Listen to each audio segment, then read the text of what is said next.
पोखराको view छिटै टेन्की पुऱ्याइदिनु होला सुजन चाहिँ बम भएर कता भाग्नु भएको छ थाहा छैन सो गाइस यसलाई गाली गर्नु आफूभन्दा ठुलोलाई कस्तो मुख मुखाइ लाग्छ माथि मेतलाङ यस्तो हात छ नि यस्तो घुम्ने तिमी गएको छैनौ है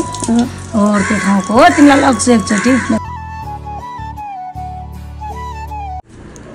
सो यस फेरि पनि हेलो एन्ड नमस्ते welcome back to my new video I hope सबैजना सन्चै आरामै हुनुहुन्छ होला हामी पनि सन्चै आरामै छौं नेक्स्ट डे नेक्स्ट ब्लग स्वागत छ हजुरहरुलाई हाम्रो नयाँ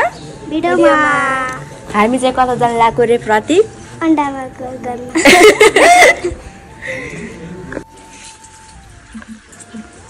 मम्मी कता गयो रे यो माथि मेतलाङ यस्तो हात छ नि यस्तो घुम्ने तिमी गएको छैनौ है त्यो ठाउँको हो तिमीलाई लग्छु एकचोटि मेतलाङमा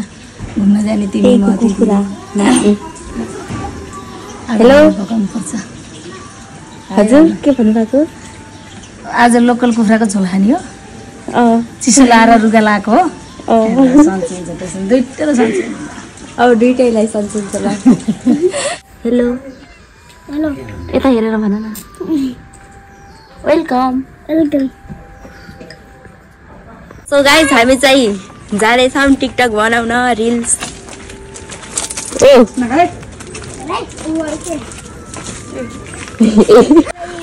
कता रे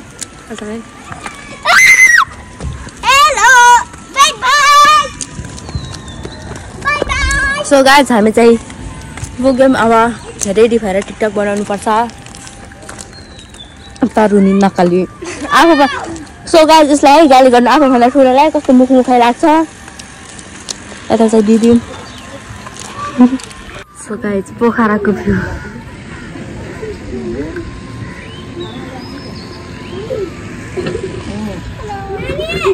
C is my mother so guys हामी चाहिँ होइन भिडियो र रिल्स बनाएर घरतिर भन्नाले यहाँ रिल्स बनाउन अब यहाँ नि रिल्स बनाएर घर जानुपर्ने हुन्छ खाना पकाउनु पर्छ बेलुका भइसक्यो अब दुईजना मात्र अब भिडियो बनाउनु क्यामेराम्यान ल्याएको बिचरा हामी क्यामेराम्यान त भिडियो नबनाइदिनु रे सो गाइस हामी चाहिँ भिडियो टिकटक के फोटो खिचेर घर जानु लागेको बेबी यहाँ हेर न अबि हिलो खेल्नु न हिलो खेलेर बस्या यता हेर न यता अत चाहिँ मम्मी र ठुलो मम्मी हुनुहुन्छ छिटाउ अब हामी घर जान लागेको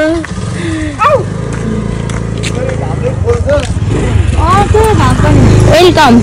भ्लगमा वेलकम तपाईँलाई नि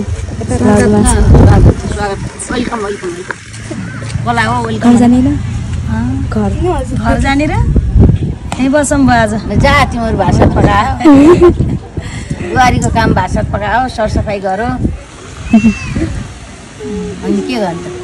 होइन एकछिन पछि आउँछु हामी हावा खान्छौँ के हुन्छ जाम प्रति हुन्छ जाऊ आन्टी सोच सो गाइस हामी चाहिँ जान लाग्यो कस्तो भयो भिडियो अब घर गएर हेर्ने हो अब पोस्ट गर्ने हो अनि लाइक कमेन्ट सब्सक्राइब गरिदिनु होला युट्युब च्यानललाई छिटै टेन्की पुऱ्याइदिनु होला सुजन चाहिँ बम भएर कता भाग्नु भएको छ थाहा छैन रिसाउनु भएको छ कि मेरो फोटो कस्तो एडिट गरिदिएको बेबी हाई भन न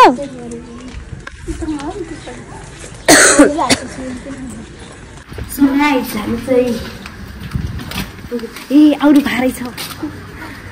सुजन रिसाउनु भएको थियो आउनु भारै छ घर आन्टीलाई पनि स्वागत छ मेरो भ्लगमा घर पुग्यौँ होइन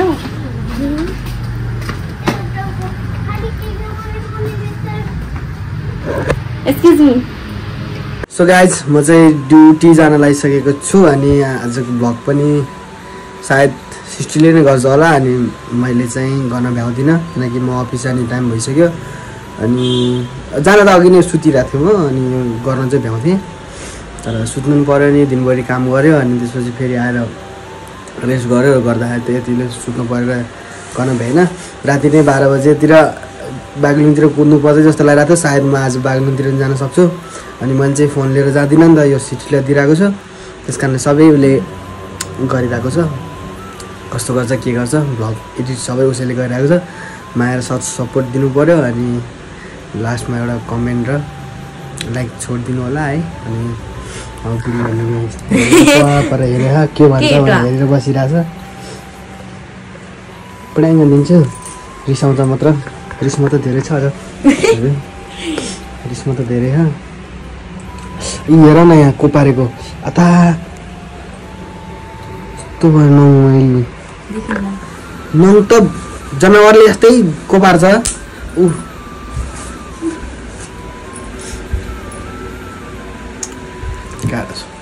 क्यानियम हामीले पिता मानि रोइहाल्ने हो उनीहरूले पिटा नि दुख्दैन अनि यो मनी ड्युटी जान लागेको छु यहाँ छ अहिले आएर अनि त्यो सामानहरू छ नि त्यो सामान त्यहाँ माथि राख्ने बुझ्यौ त्यहाँ होइन त्यहाँ बुझेन मैले बुझे के अहिले बिहान बेलुका त्यहाँ बुझ्यो भने अहिले त्यहाँ देखेँ जाने मैले अहिले दिनभरि मोबाइल चलाएर बस्नु त केही काम छैन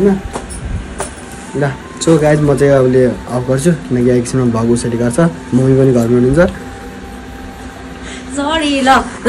ल ल हो दिनमा के मान्छे त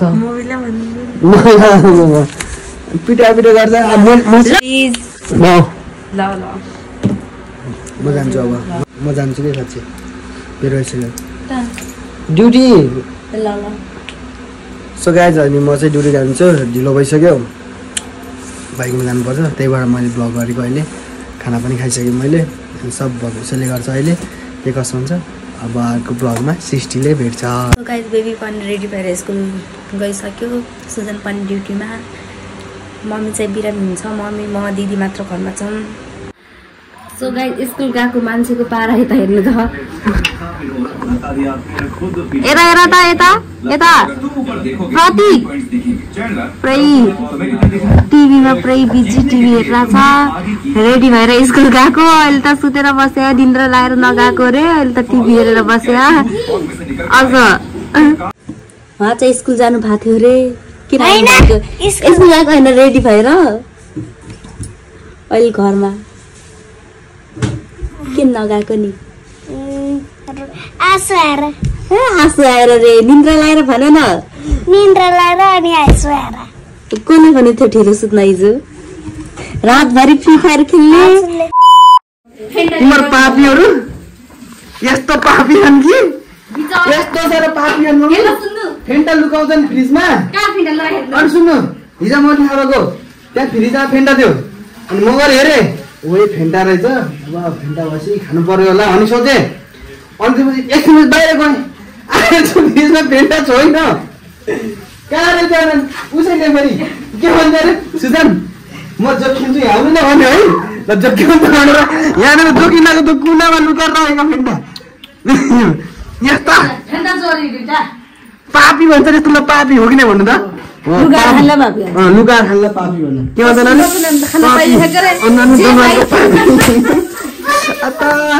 हिर्काउनु कति दिन्छ पापी के जोडिनमा दिन्छु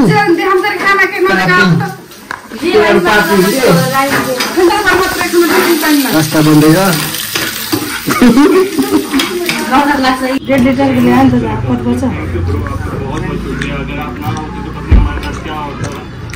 ₹50 दिन्छु ल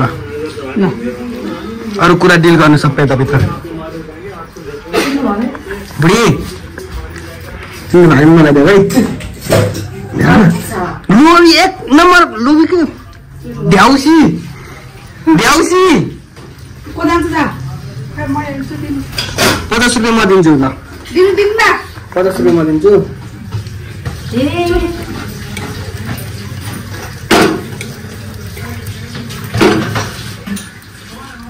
म त्यति भन्नु खानु पाइयो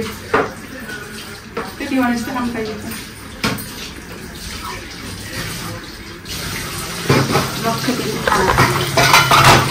के रे के लुकाउँदा हेर त पसिना के लुकाउने हो पसिना हेर त लुकाएर आधे लिटो बोला कतिमा छ 50 रुपैयाँ दिन्छ ल दे मसँग त्यति रहेछ 50 रुपैयाँ दिए सो मम्मीले चाहिँ त्यहाँ मजाले बसेर खाँदै हुनुहुन्छ यता हेर न अन्त खालि त्यही भएर लुकाइ लुकाइ खाएर भ्याएर यता तान्दै खान् मैले चाहिँ खाएन सबैले धेरै खाने चाहिँ ऊ हातमा लिएर भाउजू चाहिँ अब कचाङ कचाङ पारेर हुन्छ ढ्याउसी हुनु धेरै थाहा धेरै किनेर तेरो दिन्छु मम्मी कस्तो गर्दा नि तरनी पल्टिनु तपाईँ खुब कपाल कलर हाल्नुपर्छ हाम्रो सानो चाहिँ त्यहाँ बसेर खाँदैछु अनि म चाहिँ बसेर हेर्दैछु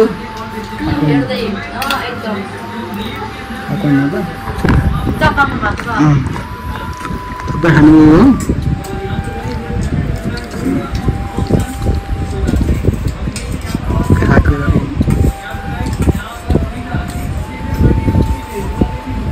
आफ्नै धुनले खानु आफ्नै धुनले सबभन्दा थोरै खाने म भन्न लागेको सोचेको